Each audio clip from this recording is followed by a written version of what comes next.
we just went through this period where there was so much loss and so many funerals. And I was just like, I don't know if I can go to another funeral. But at the same time, I think the Lord was showing us just the brevity of life.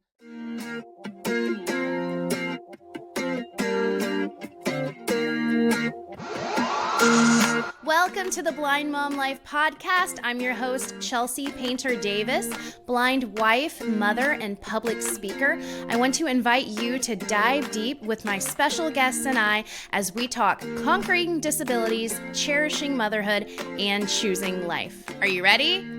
Action.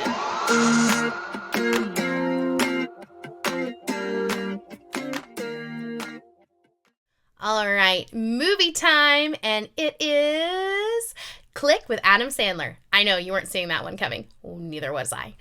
But this movie is such a great example of why it's important to be present in our time, to be intentional with our families, our children, and with ourselves.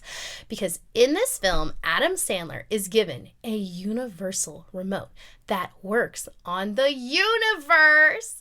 And so anytime he finds himself in a situation he doesn't want to be in, a situation he wants to relive, if he wants to reframe his life and secretly watch football in his peripheral while he's eating his cereal and his wife is bothering him and talking to him, he can watch the TV in the corner of his eye while he mutes his wife. It's fantastic until he realizes that the remote is starting to do things automatically.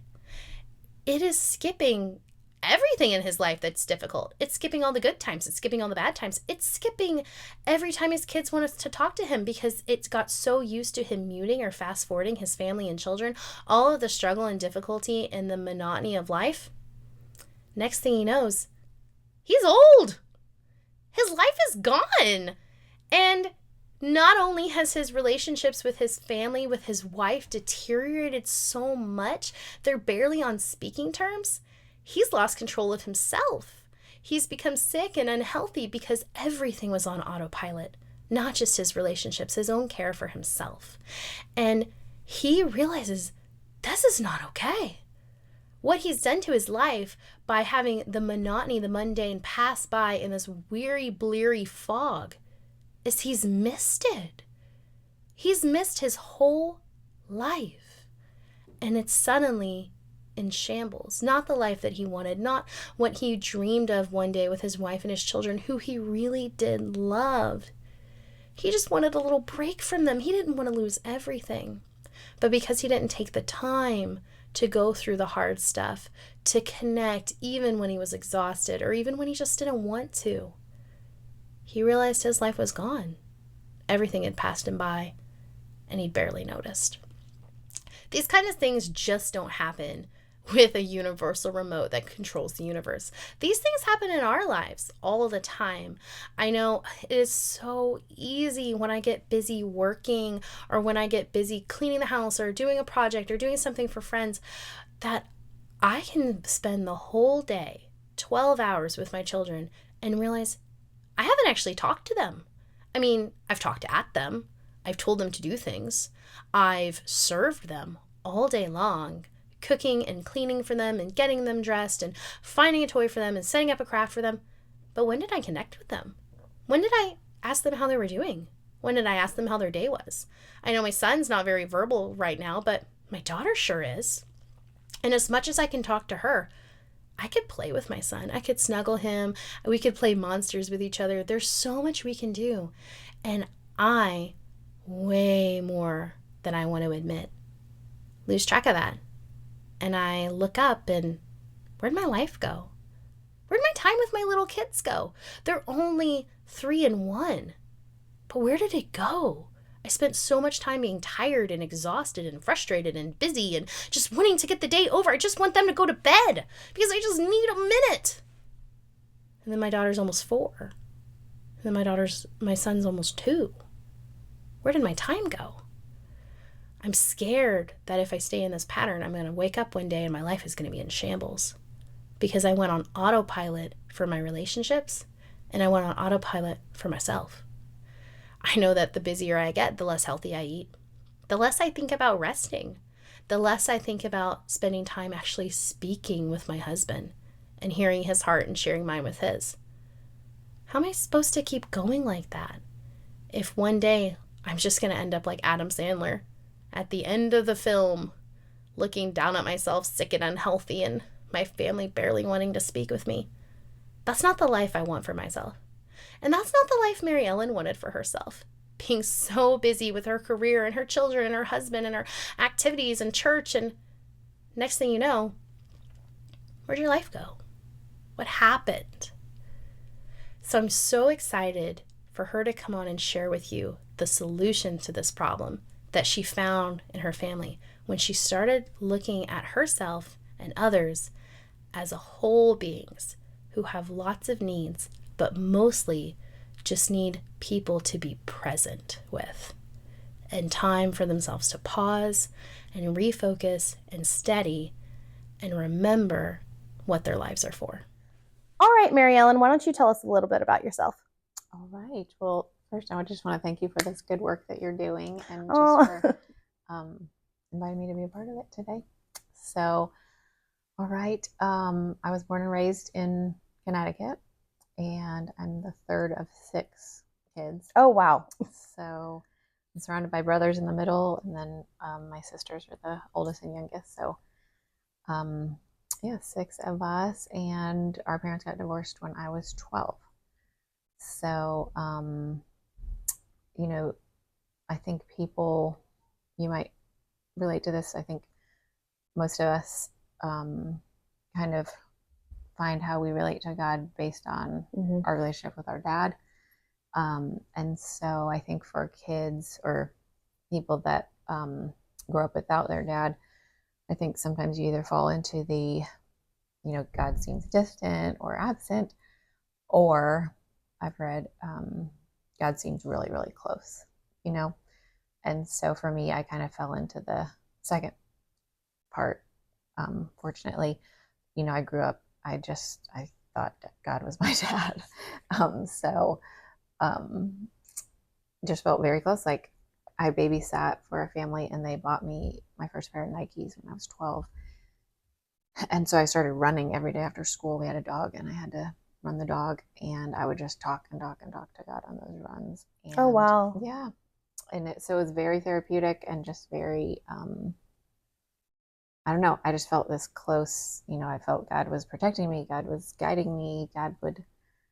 So you kind of filled that gap in for you. And I also had a really good, our church was quite large, but the pastor and his wife, I babysat for them too, different family.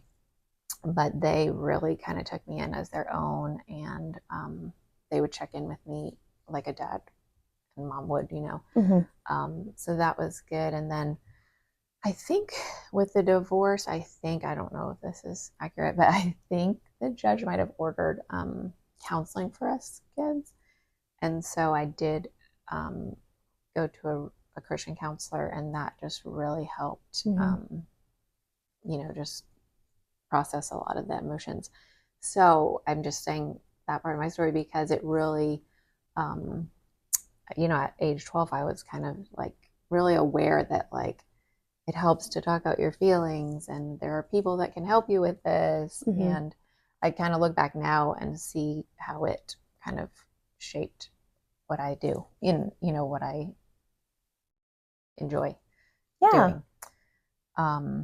So yeah, then I went to, I kind of had a gap year between high school and college, and that's a story in itself. But I went on a mission trip, and I met my husband on that mission trip. And so he's from Alabama, so we had very different raisings because we, very south and very north. Yeah. His mom was 16 when she had him, so she was a single mom. So we had a lot in common, even though we were raised, very north and south. But so we decided to go to college together, and I had this plan, I was going to get married maybe when I was 28 and do all these things before then. And when we met on the mission trip, there was like a 12-hour flight delay. Oh. Yes. And so we were in the airport talking, and we were 18. Yeah. So I wasn't really thinking like marriage because that was going to be 28, Mm-hmm. So, anyways, we were talking and I was just like, oh my gosh, this guy is like husband material, but I also was like, I just want my brothers to meet this guy. And so then we had the 4-hour plane ride back. So for like 16 hours, we just like talked, and the plane landed and he said, have you been thinking anything weird? Oh, goodness. I'm like, that's kind of weird. Were you just like, I'll say it if you say it? Exactly.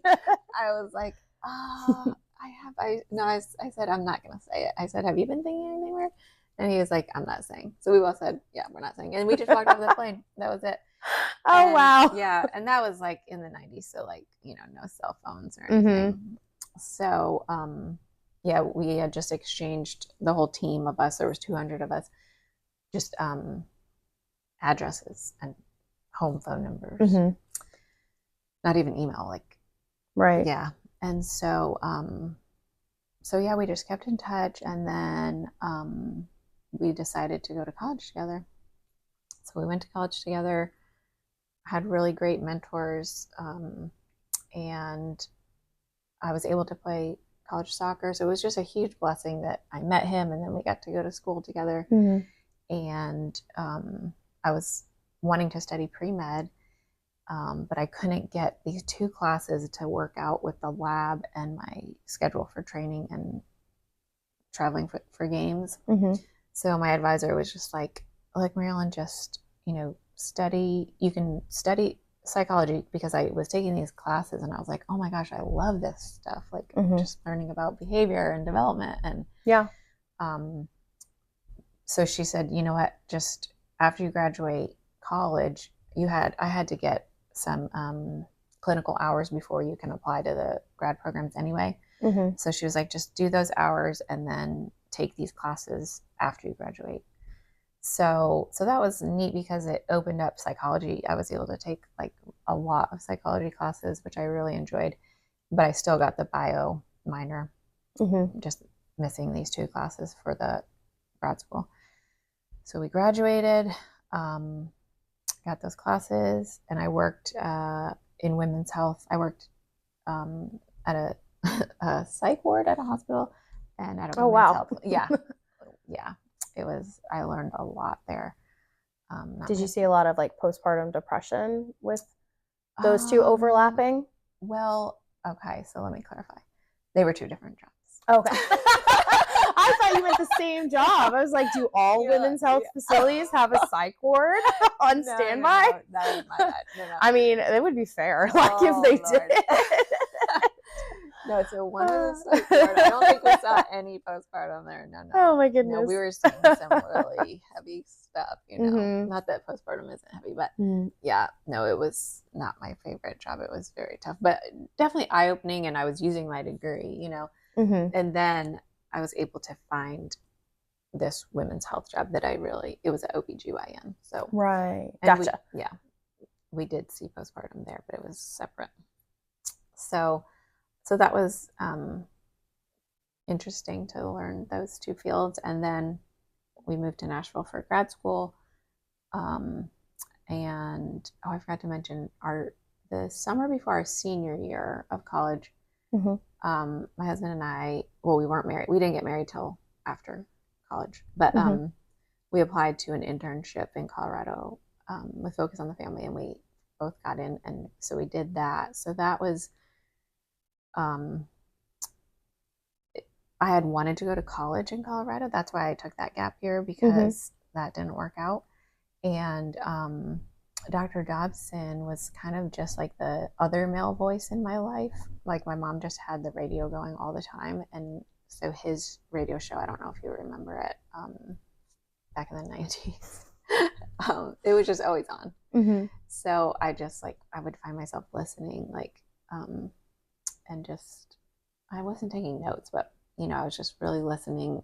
He's a psychologist, and I was in college. There was a lot of overlap of kind of what he had shared on his radio program and then learning it in college. It was just neat.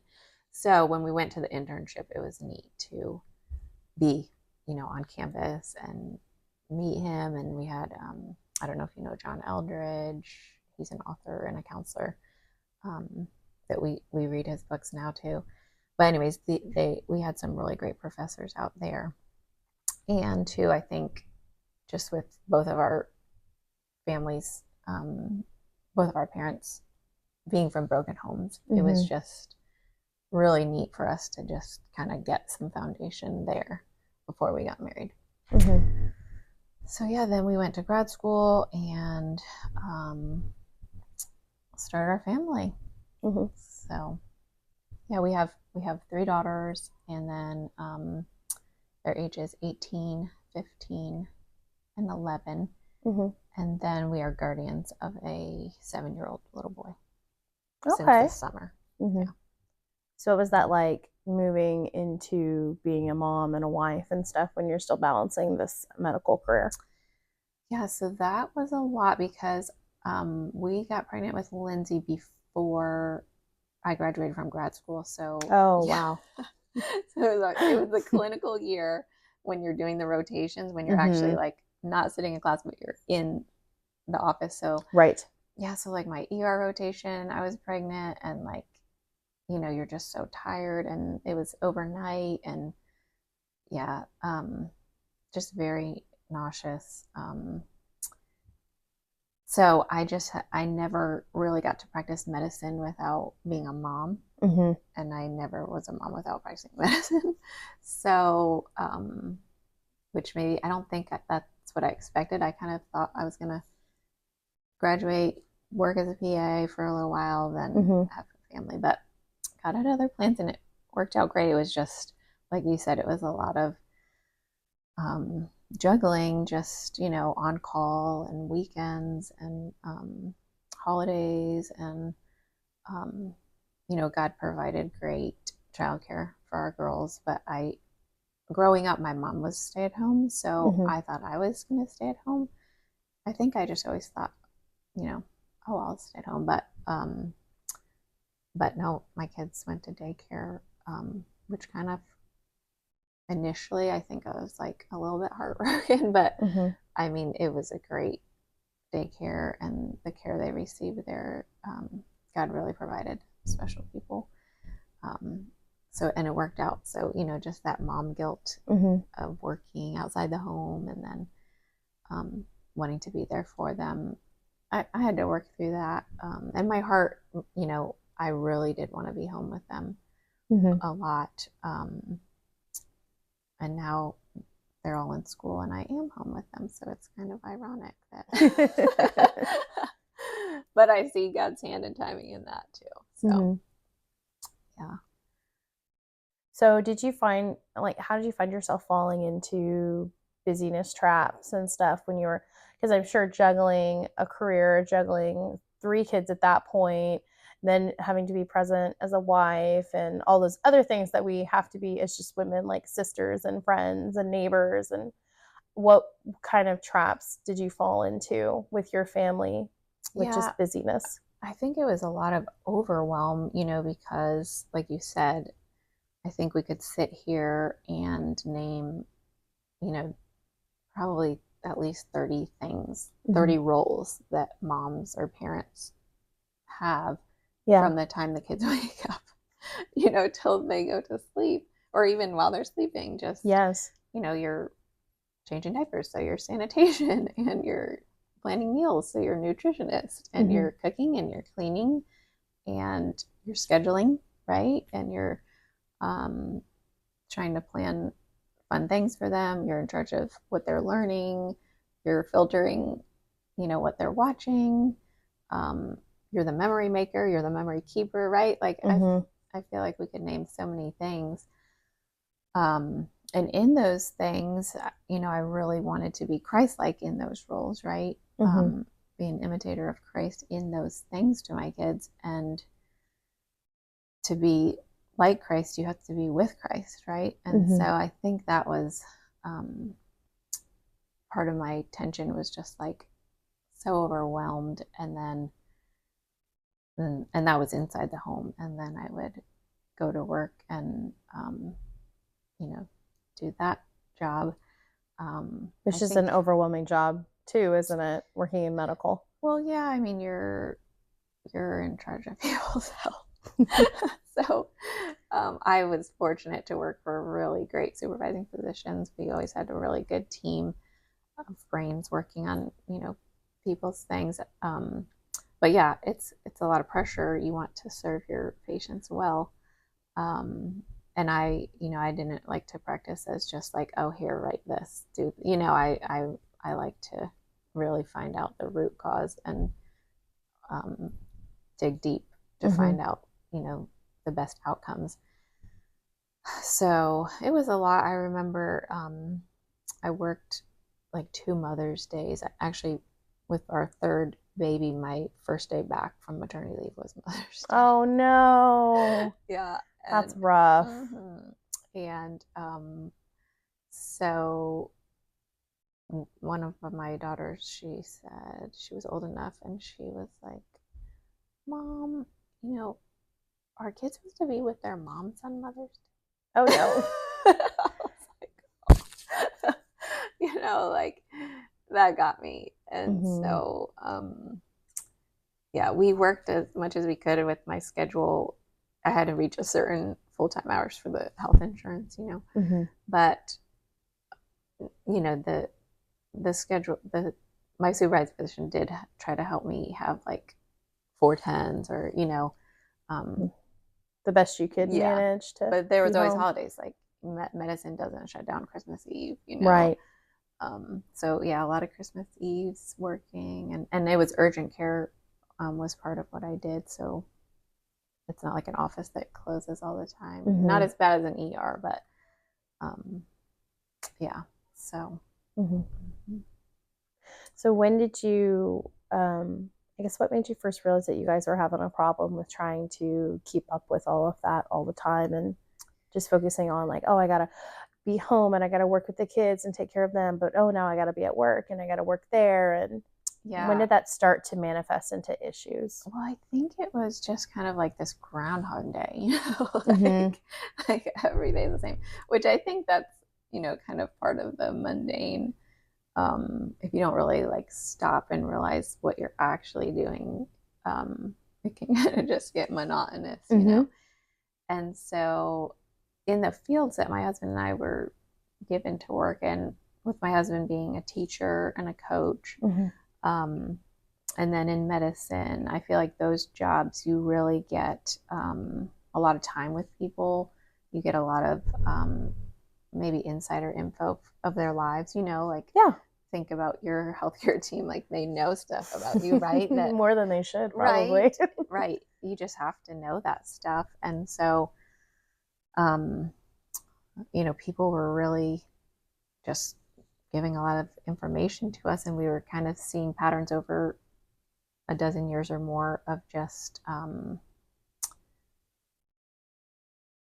of the connectedness or the disconnectedness.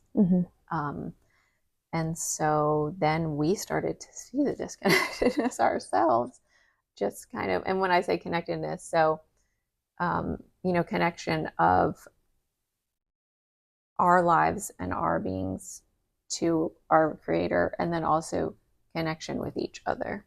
Okay. So what kind of, when you say you would see like a lot of disconnectedness in you guys as the people you dealt with at work, what do you mean by that exactly? So I'll go back to my first supervising physician in Nashville. He would see patients just come in with just, their issues, patient complains of, and you get like 10, 15, maybe 20 minutes, right, with a patient. And so he would see them and they would kind of leave with just like this look of hope, and so this was my first job, my very first job out of peak school. And I was like, gosh, there's so much brokenness, right? Medicine, it's a lot of brokenness that, there's well checks, but it's a lot of brokenness. And so it was kind of overwhelming, just like, oh my goodness, like, okay, this is what we're doing. And So I just asked him, I was like, what are you saying to people? Like, how are you getting to a hopeful place in 15 minutes? Mm-hmm. Because I would have patients and they would come in, start crying, and I would start crying. Oh no. I mean, not because I would just get sucked into their story, what they Yeah, were because telling me. they come to you because they're in pain, like they're Right. dealing with something really serious. Yeah. And I wouldn't always openly cry, but inside I was just like, Yeah. oh, this is tough, And so I wanted to be able to, more than just write them a script or send them, refer them somewhere, I wanted to be able to give them the hope he was giving them. Mm-hmm. And so he shared with me, he said, Maryellen, it's not that complicated. Keep it simple. He said, God made us spiritual beings, like heart and soul, we are spiritual, right? And then he made us physical, body, Mm-hmm. physical. And then he made us mental, emotional. We have our mind and our emotions, and then we're relational. So he said, if you touch on those four things quickly, and just try to draw it out of your patients what's going on in those four areas, you'll find a way to help them. And so some of that I remember too from the counseling I had when I was younger, Mm-hmm. And then also just how my pastor would check in with me, how he and his wife would check in. So it kind of like clicked. Um, and so that's how I would practice. From the beginning, it was really helpful. And I would have that conversation with patients at least weekly. I was pulling that out, Mm-hmm. and it got to where at the urgent care, someone would come in complaining of depression, anxiety, and they'd be like, not it, not it. The other providers, because with urgent care, this office, it wasn't assigned. It was kind of as the patients came in, you kind of took a patient. Right. That's how it worked. And so they would say, not it, not it. And I would be like, all right, I'll take them. Like I'll do this and we'll have this conversation. Mm-hmm. And mostly because it can just be really overwhelming when you have 10, 15 minutes and you want to help someone in that area. Yeah.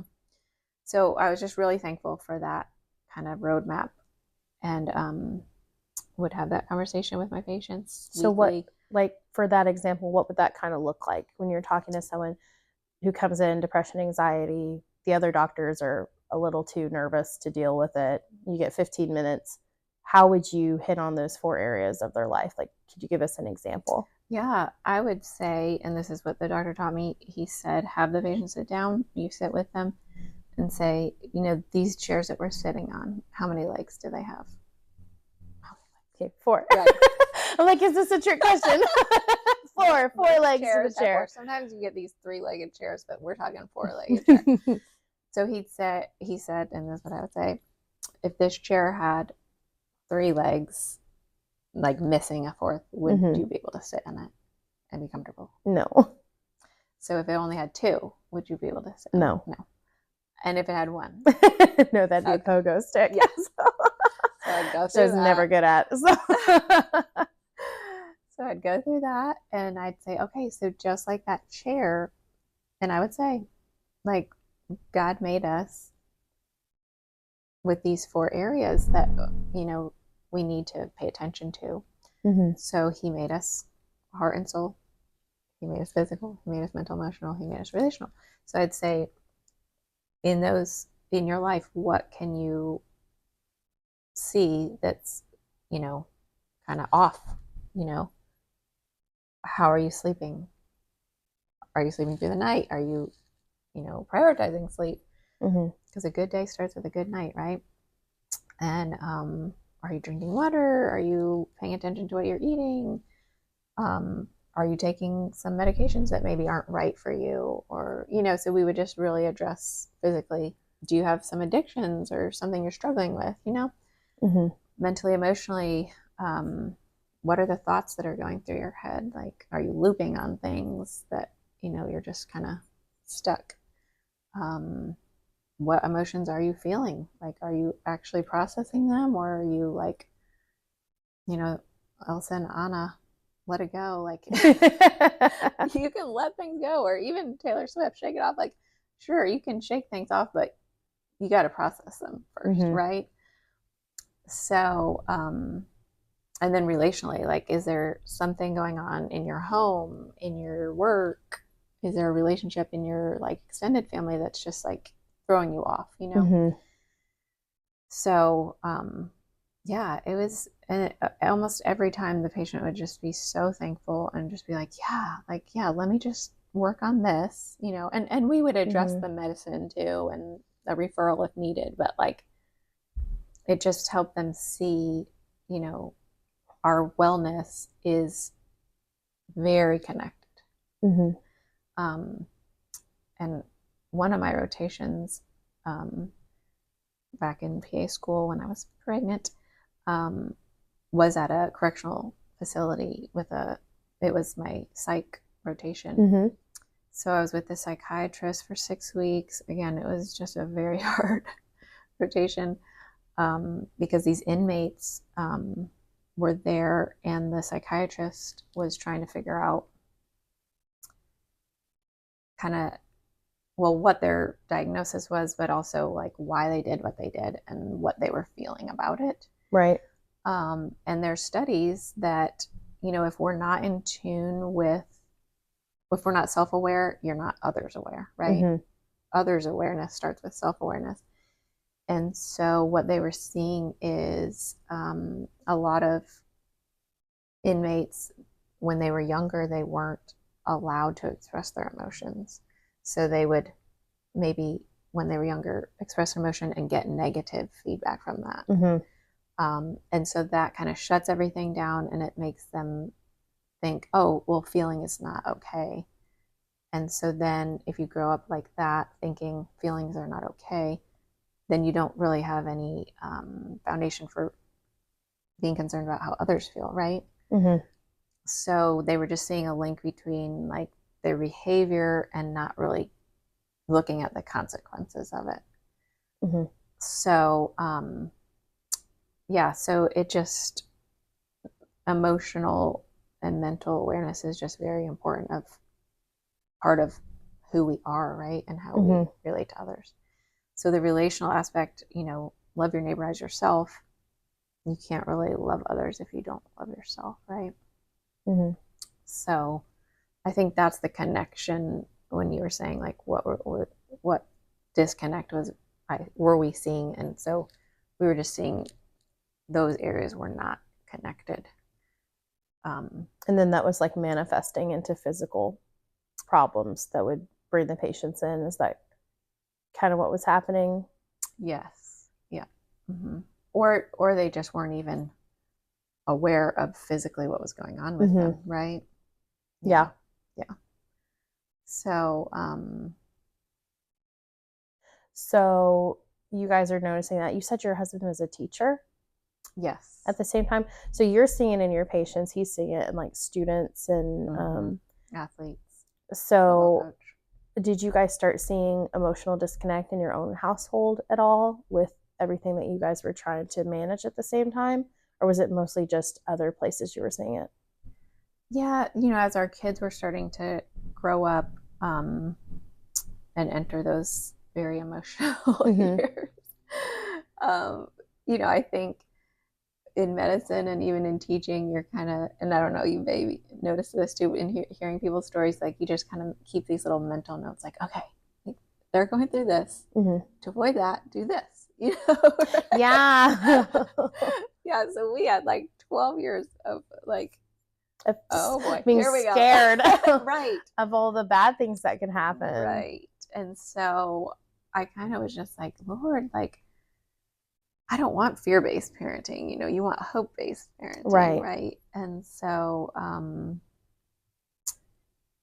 at the same time, my husband had lost over maybe 9 years, about 5 players just passed away, separate incidences, but you know, one was killed in a car accident, and then there was a shooting and an overdose. So it was just this There's a lot of loss, right? And we're we talking didn't have high school kids, high middle school boys. Yeah. Okay. Yeah. And we didn't have sons, so they were like sons to us, And he, like I said, he would have a lot of background information on these kids. He tried to really get to know them and help them grow into young men.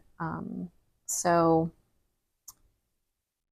we lost some players, and then I was coaching soccer, and the coach I was the assistant for passed away at the soccer field. And then one of my husband's assistant coaches passed away.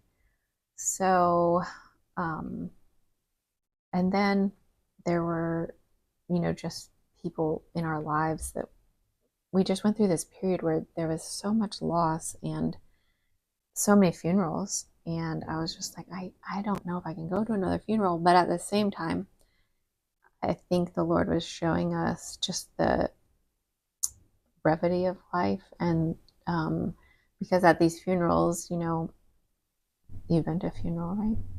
Mm-hmm. Yeah. It's like you just hear a lot about maybe how they'll be remembered, legacy, right?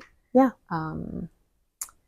And at the same time, I was reading this book, Kara Tippett's. It was in the early 2000s, maybe.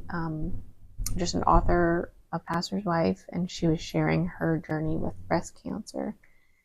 And she and her husband had 4 kids, and she was just sharing about kind of like legacy and how she wanted her kids to remember her, how she was just using this time.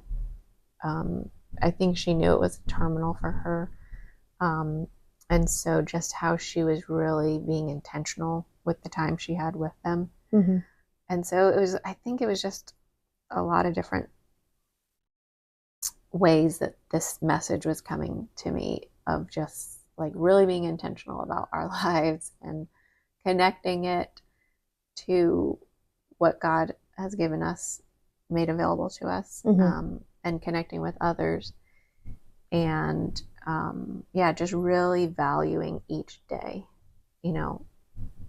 time as a gift and what we're going to do with that. And so as our girls were getting older and we were so busy, just like most young families.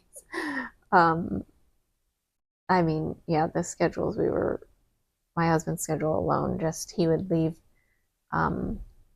Thursday. The girls would see him Wednesday night for bed tuck-in, and he would be gone Thursday night. They had middle school game or JV game, and then Friday night was the big game, and then Saturday they had film review. So by the time the girls would actually see him, it was like Sunday. Oh, wow. Yeah. Even though he was coming home. Right. It was just bedtime and yeah. So they're kind of seeing him in passing. Right. At most for those 3 days. That's a lot. And then I was, dropping them off at daycare or at school, and they would have aftercare. And so it was a lot of that, ships passing in the night, the whole drift thing. And so it was just kind of bothering me. I was just like, God, there's got to be more than ships passing in the night, right? Yeah. And it was just we were just kind of like existing, not really like getting anywhere, I felt like, So God in his kindness just really, it was like 2017, 2018, and this verse just kept showing up everywhere. Has that happened to you ever? Yeah. It's just you hear it on the radio, and then you hear a sermon about it, and you read a book about it, and read this article. So, and it was Psalm 90:12. Teach us to number our days and grow a heart of wisdom. And it just kept popping up everywhere. And I was like, all right, what is this about? I had read it before, but I don't think I really just focused on what it was about. And so Moses wrote it. It's the only psalm that Moses wrote. I didn't know that. Yeah. That is so interesting. I know. I thought David wrote all this. Me too. That's crazy. Yeah. And so, he just wrote it toward the end of his life, and just after all the wandering in the wilderness, right? Mm-hmm. Yeah. It's a lot of days to number. Right? Oh my goodness. But that's kind of how I felt, just like this, like wandering, like where are we going here? Yeah. And so God kind of just started showing me, and I kind of was asking, like, God, like, how can I just be an intentional parent? You know, what does that look like? Mm-hmm. And I think it looks different for everyone. You know, you're the only one who truly knows your kid, and every kid is different, even in your within your children. No one size fits all, right? Mm-hmm. I mean, God's just wired us all differently. And so God just kind of showed me different ministries that had just like guides about ages and stages or phases, like what's going on with your child at this age and stage, what's going on with them in their heart, what's going on with them physically, Mm-hmm. what changes are going on, what's going on in their brain, like what kind of frontal lobe development do they actually have to process these things, Mm-hmm. and then relationally. And so I loved that stuff. Working in pediatrics, I loved developmental milestones. And so I just kind of started being more intentional with our kids, trying to check in those areas, and developmentally making sure, you know, I don't know if you've heard of the book Are My Kids on Track? No, I haven't. It's counselors out of Nashville, and it's such a great book. It's just, are they tracking in these areas? Um, so another part of that was, I don't know if you've heard of like taking marbles from a jar and putting them in a jar, like to count. Have you heard of it? I have heard, because I had a children's pastor when I was going to church in Oklahoma, that whenever your kid would move up from elementary school into the youth group, she would give you a jar of marbles, one for every week left until your kid turned 18.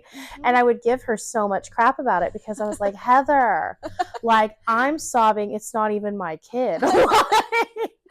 And she's like, it's important to know.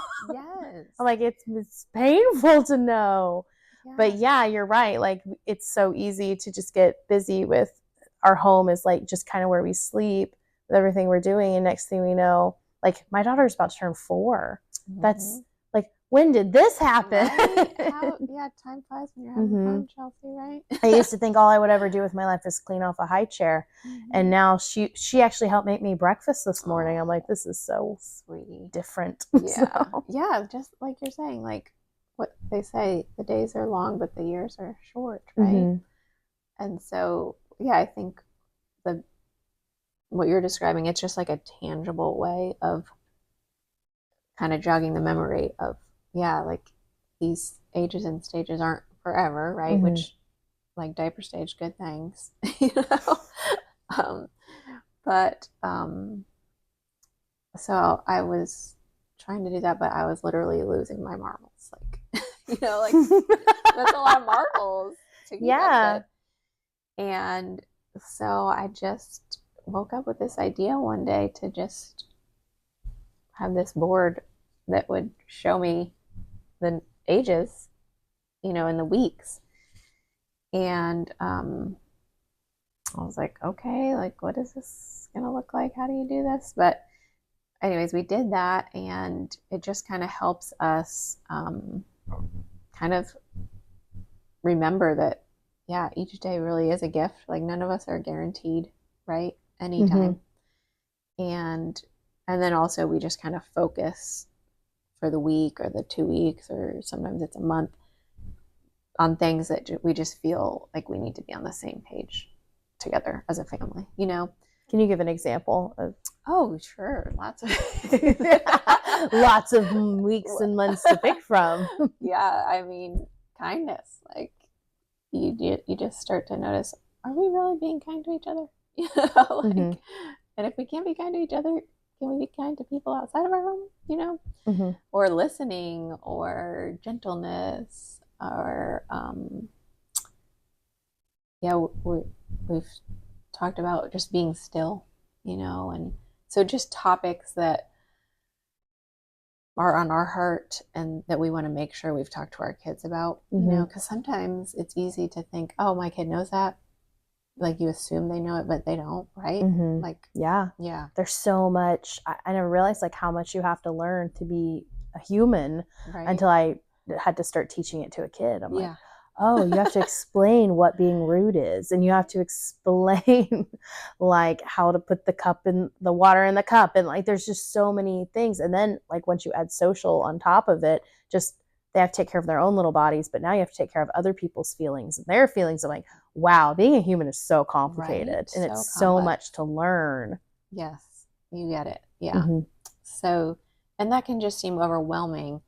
And I think that's what I was feeling, is just like, God, am I doing a good job? Like, or not necessarily am I doing a job, but am I doing what you want me to do? Like, I didn't want to get to my daughter's high school graduation and be like, oh man, I wish I had talked to her about this, you know?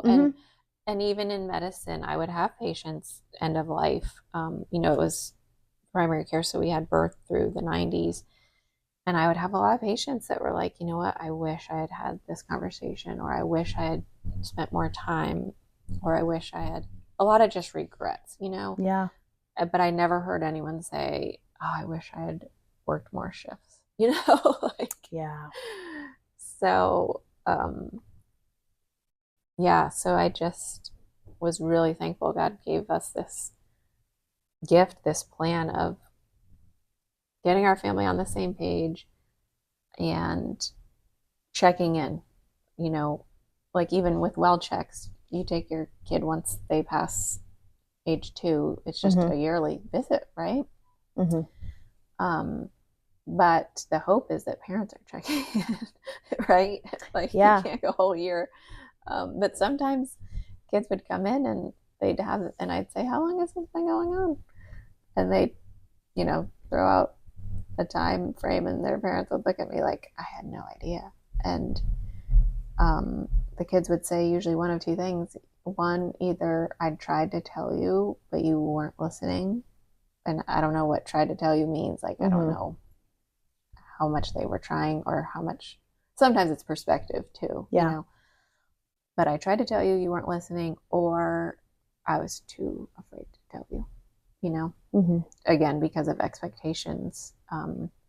So that's another thing the Lord kind of showed us, is just more, not fear, but hope, and just more of like a growth mindset. So, you know, it's not going to be perfect or smooth. Like, you're going to grow through stuff. But whatever you go through, you can look for God in it, see what He's doing, and see how in the end He'll use it for growth, right? So that that's just been a blessing too. So you have this big perspective shift just on like your time and your intentionality with your family and stuff. You start making these changes. So what kind of response did you get from your daughters and your family just moving into this more intentionality? Like, was it a quick impact, or did it take time and investment, and how'd you go about that? Yeah, well, I just shared with them from pretty much the beginning how, like, they knew we don't really keep things from our kids. So they knew we communicate a lot, maybe sometimes too much, but they knew, you know, the losses that we were facing. They knew, you know, they were going to the funerals too. So they, I think, were kind of piecing together life too at their young ages. Like, what is a funeral? What is death? You know, it opened up doors for conversations like, yes, like, life here is not all there is, you know. Some pretty tough conversations, but I think pretty important ones, to give you perspective for living. And so I was able to just share with them, like, look, like, God is showing us that our time here is a gift. And so we want to connect more. We want to connect all of us, you know, heart and soul, body, mind, and relationships to what God's made available to us in His Word and with His Spirit. And then we want to connect to each other so that we can help each other. Mm-hmm. So they were pretty receptive to it. Just time together to talk through things. There was a little pushback just when you go through certain phases and maybe some situations that aren't so comfortable to talk about. But I think the Lord also showed me, I think a lot in acronyms. I don't know if you do too. Do you? I don't, but I'm interested to hear. My brain, I think, because of grad school. You probably had to learn medicine, so many acronyms that your brain was rewired that way. Yeah, it's kind of weird sometimes. But so the Lord showed me the acronym TIME, T-I-M-E, right?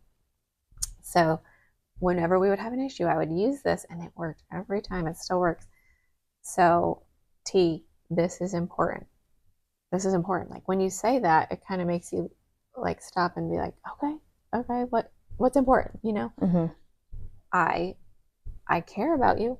I love you. When you say things from that perspective, I've learned like once they hear, oh, you care about me, you love me. Like this is coming from a place of love. Like I'm not just having this conversation because like I think it's something that, you know, you need to learn. But no, I actually care about you. And this is important.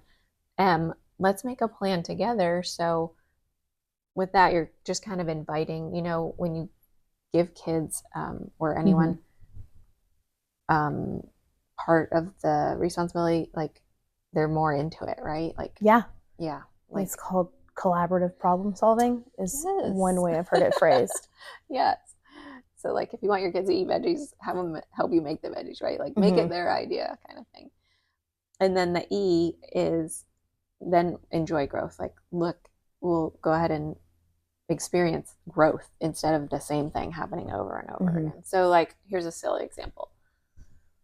My husband makes his coffee. He would make his coffee and he would like just leave his spoon on the counter.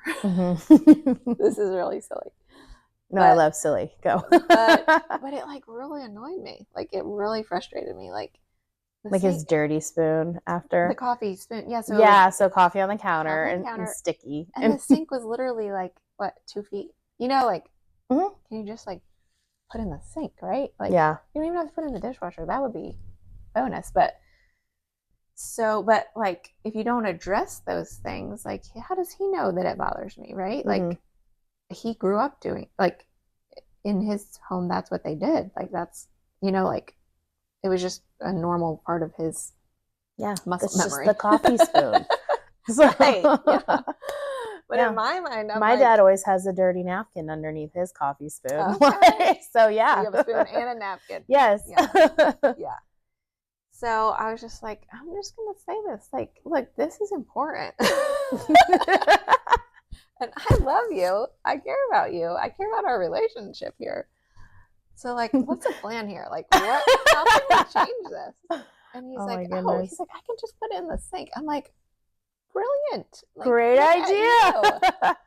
And so now we just enjoy this like coffee-free counter, you know? So just little things like that. I mean, that's a really just simple, a way to address an issue. Yeah.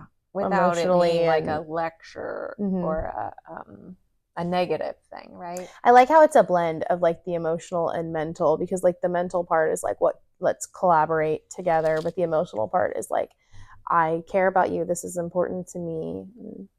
So I like the mix there. Yeah, so it's been really helpful. I'm like, thank you, God, for bringing that to me because it's just helped. And yeah, my kids, they've learned to, yes, okay, you love me. What's our plan, you know? But yeah, like you said, it's more of a problem solving, like growth, hopeful look at things.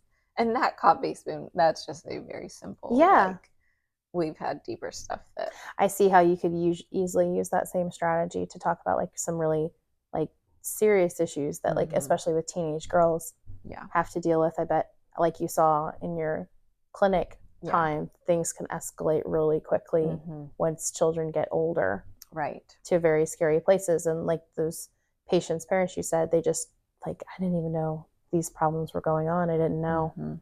That's scary. And you're right, that's really intimidating to have to think about as a parent. Like, oh, I hope I'm present with my kid, because what if they're dealing with things I don't know about? Right. And if you lay the foundation, I don't think it's ever too early or too late to start change. But it's helpful if when they're young, you lay the expectation that I care about all these parts of you. I care about your heart and soul. I care about your body. I care about your mind, and I care about your relationships. When you lay that out, they kind of learn to check in on those things themselves, and they've come to me and they'd be like, look, I'm feeling off. Like, I think it's this. Like, so when they do that, I'm like, yes, like, yes, you get it. Like, problem solving for yourself and just learning to be aware of how God made us, and then also how to relate to others, like giving them grace in these areas if something's off. What are some other tools that your family used to just really be intentional with your connectedness and your relationship? So we have the board, and then we have journals. So we do a weekly just little check-in where we go through. So it's actually Luke 10:27, love the Lord your God with all your heart and soul, all your strength, all your mind, and love your neighbor as yourself. So that verse, families have their verses. I don't know if you guys have yours yet. It took us a while to find our verse. So we have several, but that's one of them that those verses, I think it was maybe in Kara Tippett's book about just like, what are the verses you want your kids to think back to their childhood and know and grow with into adulthood and carry to their family. So that was one I definitely wanted. And so we check in those areas, and kind of not like a checklist, or not like we have to do any of this to be loved by God or to earn anything, right? But it's that we get to do these things. And so we kind of just set some goals for the week. Like, what do I want to grow? How do I want to grow spiritually this week? For some of us, it's, oh, I want to study this topic more. Like right now, I'm just kind of trying to study about work and eternity. And then one of us is studying the book of Hebrews, so it's just kind of like, what do I want to do spiritually? Another one is trying to say this one verse 3 times a day until it's in memory, So just like a spiritual goal. Do you all write that in journals? Yes. So, when you write things down, they tend to happen more, right? And then physically, like, what do I want to do? What's my goal for this week? How do I want to honor the Lord with my strength? Is it a certain bedtime I want to try to hit? Is it a certain amount of water? Or maybe I need to make an appointment for this doctor, or, just physically, how can I care for myself?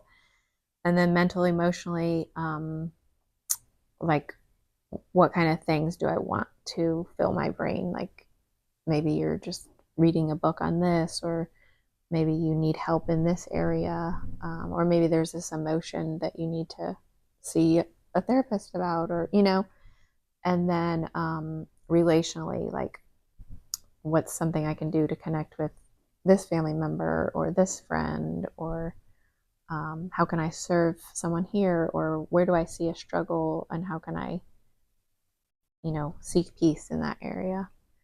So we do that, and then we kind of look back at the week, and this part's been really neat because it not only it's a great memory exercise, because sometimes we get to the end of the week and we're like, oh my goodness, like I can't even remember what I had for breakfast. Yeah. Does that ever happen to you? Yeah. So we just kind of hit like, how did you feel loved this week? What's something you're thankful for? what's something you're struggling with, what's hard for you, and what's something that you learned or like progress you made, something you're proud of. Mm-hmm. And where did you see Jesus this week? Like, what did you experience that you felt like the nearness of God with you? Do you guys share your answers with each other? Wow. Yeah, it's really cool. It's really a door into the hearts, and yeah, we share our struggles. Excuse me, my husband and I. It's really neat to watch the girls just kind of change their perspective of like, oh, parents are supposed to be perfect. No. Like, and just to hear their compassion toward us and to hear their just I think their compassion in things we struggle with, and sometimes things, where did you feel loved, or something you want to remember, like just the littlest things. Sometimes I was like, oh, I didn't realize that was such a big deal. It kind of helps you learn your child's love language and their wiring. Yeah. So definitely helping us connect and get on the same page. So what kind of positive impact has this made in your family? You guys are doing these journals and stuff now. Has it really seeped in to your girls, this like kind of, it's really like a life change that you're talking about that you've made, and how you view your time and your relationships? Yeah, I think it's just given us a perspective that God is sovereign, right? He controls our days, and whatever we go through, it kind of has taken off the pressure. And it just kind of is more restful of just, yeah, let's just embrace the day. I think also just really treasuring time together. I've kind of seen a shift of like just small little things. Not that there aren't still like little sibling arguments, but I see them more quickly process like, yeah, this doesn't really matter. Let's just deal with it and go, let's just remember what really matters. And yeah, it just seems more peaceful and more purposeful. So what kind of advice do you have for the moms, like me, who find ourselves just like on this hamster wheel? I feel like so many days go by where I'm like, what did I even do with my kids today? Like, I served my kids all day. Like, I cleaned the house, I did the dishes, I got them dressed, I took them to the bathroom. But like, I don't even know if I had a real conversation with them in 12 hours because I felt like I was drowning so much just in the work of my actual life. Right? Yeah.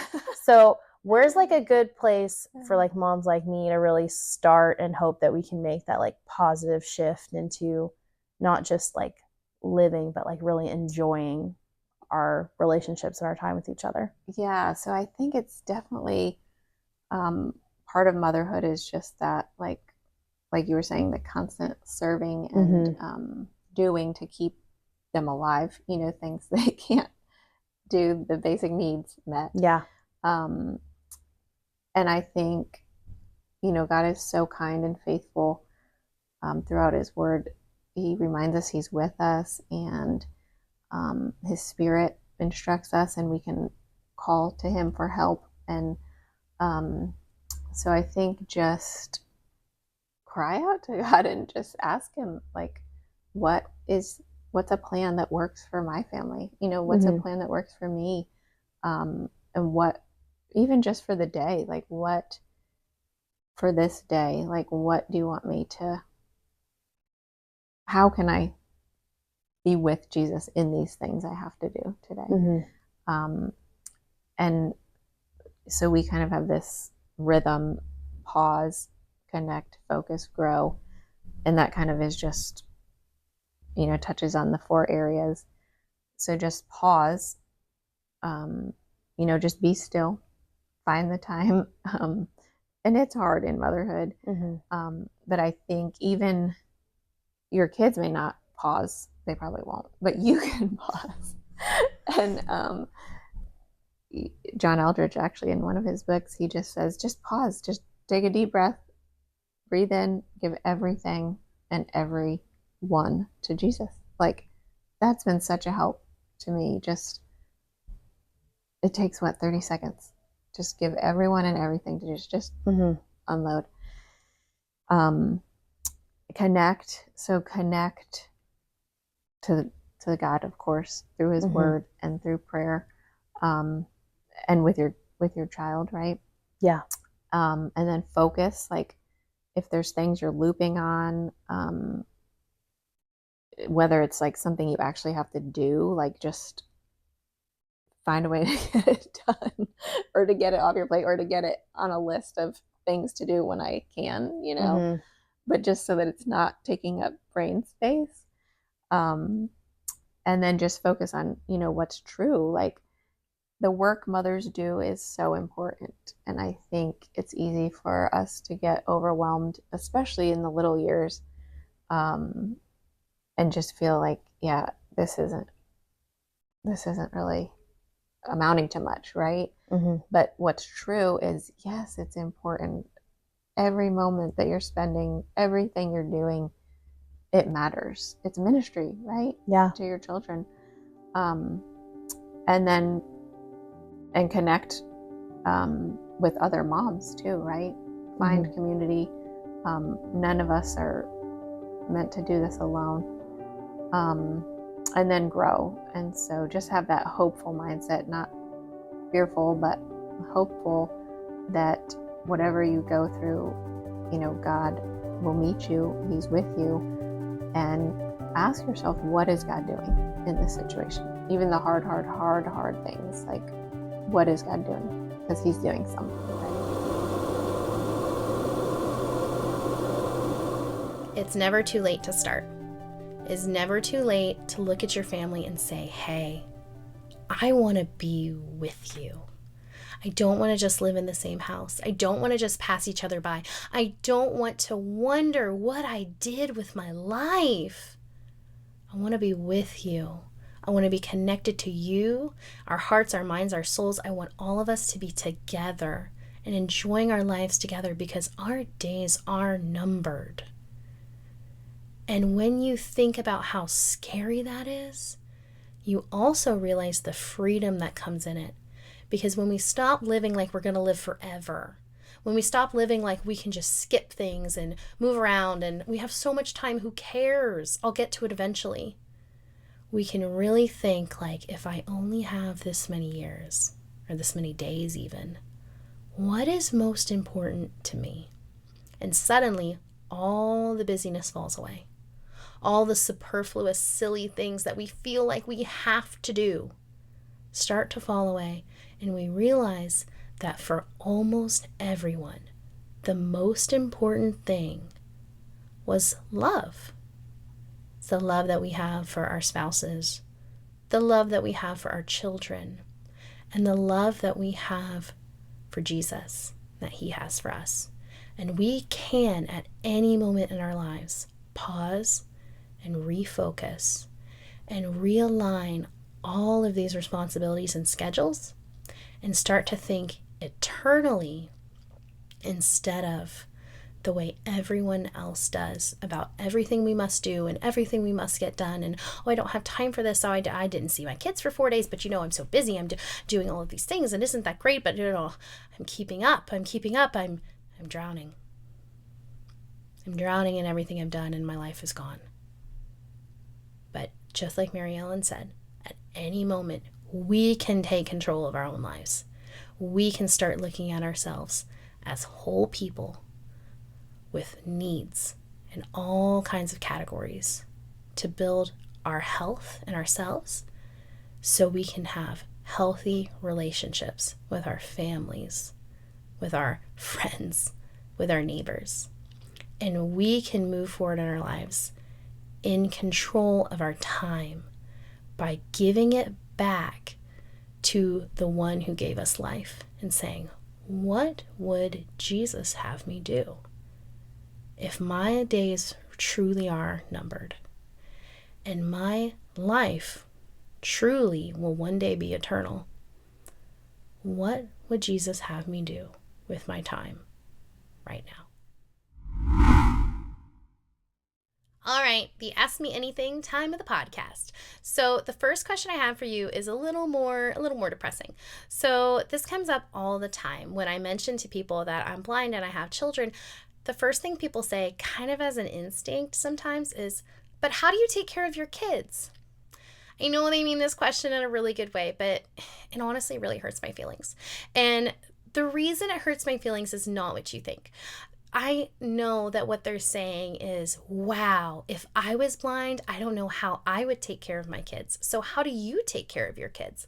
I know that's what they mean. I know it's a compliment, but there's a secret that I have about myself, and it's that I don't know if I'm doing a good job taking care of my kids. And it's my biggest fear that my kids will be disadvantaged because of me, because of my disability.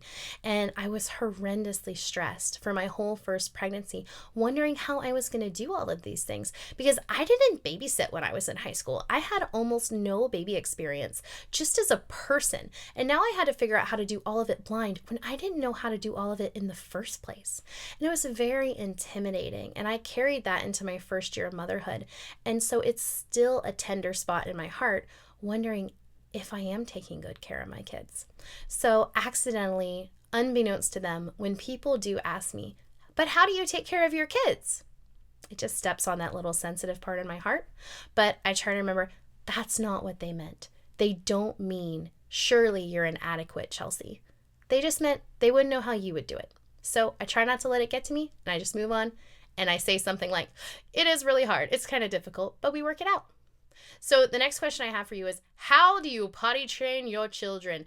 And this is a good question because I still take advice. So my daughter is almost 4 now, and we went through a rough potty training situation. So when she was about 18 months, she was doing things like being really interested in the potty, wanting to sit on a play potty. So we took that as a sign that she was ready for potty training. She was also going and like hiding behind the couch if she wanted to go to the bathroom in her diaper. And we knew that that was a sign that a kid could be ready. So our doctor warned us she's probably not ready yet. Most of them aren't ready at 18 months. But I was like, okay, we'll try it anyway. So pretty quickly on, she was doing okay. She was going kind of like sitting on the little play potty with her diaper off, and she was okay with it. But I went to the other room one time while my husband was helping her on the potty, and next thing I know, he had shoved her on the actual toilet, and I was like, oh, Austin, that's like the number one rule. You're not supposed to do that. And unfortunately, I think it did freak her out a little bit. So it set her back in the potty training by quite a bit. Or who knows, maybe the doctor was right and she wasn't ready in the first place. So she was very interested in this about taking her diaper off to go potty, but she was not interested at all in going in the actual potty. So what this turned into is me being 36 weeks pregnant with my son Dallas, and my daughter being almost 2 years old and randomly taking off all of her clothes, unbeknownst to me, and pooping in the floor. All the time, all over the house. And because I'm visually impaired, I would not notice this until I stepped in poop. Or until she answered the front door from a family member and they said, did you know your daughter's completely naked? And I said, no, I did not. I wonder how long she's been like that. So I would constantly find puddles of pee and pounds of poop all over my apartment, and it was horrible. It was horrible because it wasn't just on the laminate that she would do it. She would also pee and poop on the carpet. It was so gross. So what that led to a lot of the time is me not knowing if I had actually cleaned up all of the poop.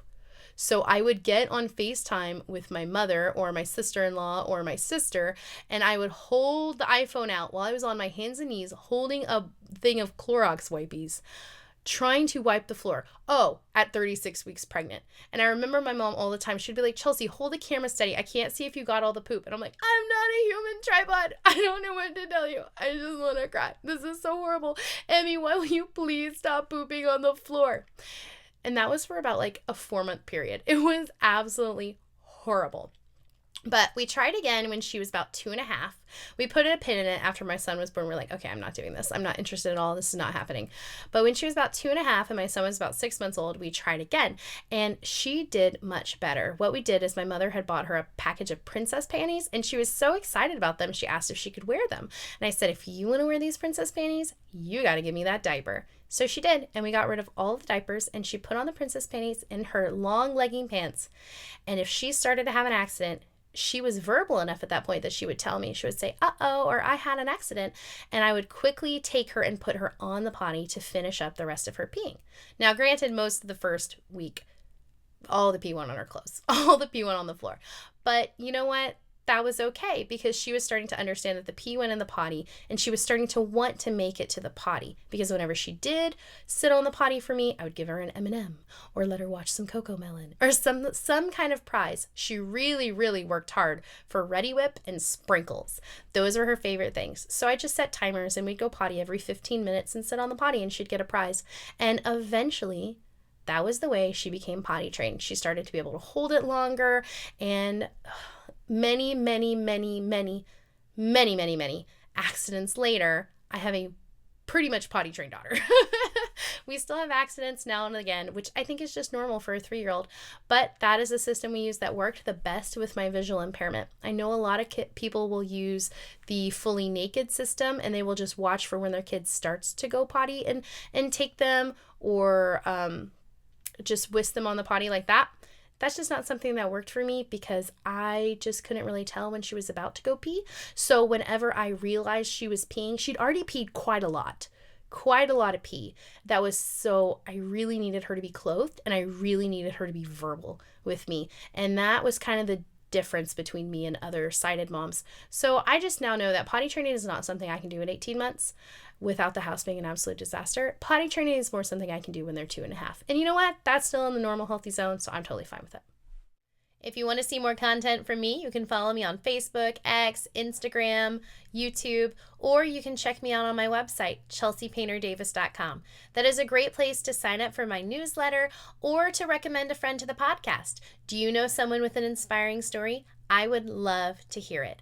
Or if you want to see me in person, you can check on the events tab of my website. That is a great place to see my upcoming events for the next few months. Wednesday, February 28th, I will be speaking at the Mom Community in Lakeland, Florida. I'll be sharing my full testimony, Say Yes to Struggle, where I walk these women through my journey from pain to purpose and inspire them to accept the unique calling on their lives to serve for such a time as this as daughters of the King of Kings. Thank you so much for hanging around through the end of the episode. I hope today that we have shown you that all life is worth living. Just like in the book of Esther, where God paints a beautiful portrait from the background, God is painting a beautiful portrait with your life, and we can learn so much from each other if we only share our stories. Whenever it feels like the darkness is pressing in, just remember the words of Jesus Christ in John chapter 9. As long as I am in the world, I am the light.